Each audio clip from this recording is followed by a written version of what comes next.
Balhino na sa lokal na kagamhanan sa Dumaguete City ang mga tinun-an sa City Central Elementary School sa bag-o nila nga tunghaan.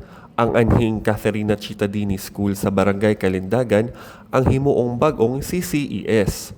Formal na giturn-over sa kagamhanan sa syudad ang mga pasilidad sa Cittadini School sa Department of Education Region 7 aron magamit na sa sunod na pag-abri sa klase. Gipalit sa kagamhanan sa syudad ang maong property gikan sa Ursuline Sisters of Somasca arong himuong usa ka pampubliko na tunghaan.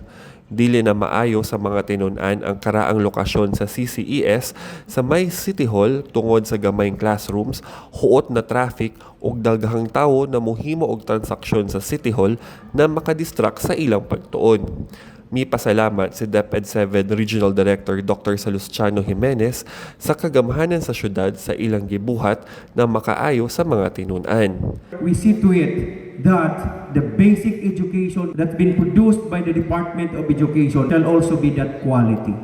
And we can only have that quality if conducive to learning place. Niingon sab si City Mayor Felipe Remolyo na naapayng dugang tabang ang kagamhanan sa DepEd. We have a buffer, 3 million pesos, can now be used to do some corrective work, whatever you see fit to be done to this facility.